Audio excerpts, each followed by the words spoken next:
La Tunisie officiellement déclarée pays sûr par l'Union européenne. Le Parlement européen a adopté une série de modifications au règlement relatif à la procédure d'asile de l'Union européenne visant à accélérer le traitement des demandes et à renforcer l'harmonisation des règles entre les États membres de l'Union européenne. 408 voix pour, 184 contre, 60 abstentions. La liste européenne commune des pays d'origine dits sûrs est officiellement adoptée. Cette liste comprend le Bangladesh, la Colombie, l'Égypte, le Kosovo, l'Inde, le Maroc et bien sûr la Tunisie. Écoutez. La liste des pays d'origine sûrs marque un tournant politique dans la gestion des migrations par l'UE.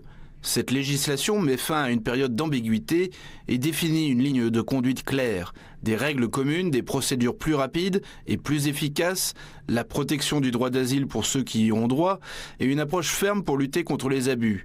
L'UE se dote de règles claires et applicables, fondées sur le partage des responsabilités. Concrètement, que cela signifie-t-il ? Eh bien, selon l'Union européenne, ces pays respectent globalement les droits fondamentaux et leurs citoyens ne sont en principe pas exposés à des persécutions systématiques. Pour le cas de la Tunisie, l'Union européenne la considère désormais comme un pays d'origine sûr. Les demandes d'asile déposées par des Tunisiens en Europe seront traitées plus rapidement et avec une forte probabilité de rejet, sauf preuve individuelle de persécution. Attention, cette décision ne supprime en aucun cas le droit d'asile, mais facilite les expulsions en cas de refus.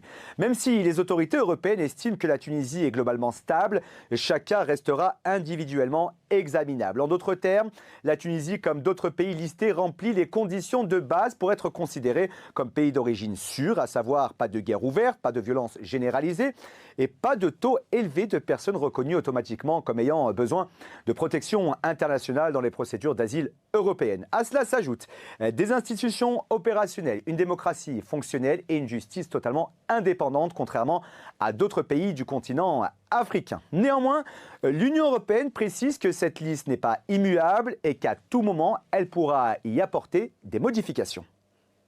La Commission suivra la situation dans les pays figurant sur la liste et dans les pays candidats et réagira en cas de changement de circonstances. Elle pourrait décider temporairement qu'un pays n'est pas sûr ou proposer son retrait permanent de la liste. Les États membres pourront désigner d'autres pays d'origine sûre au niveau national.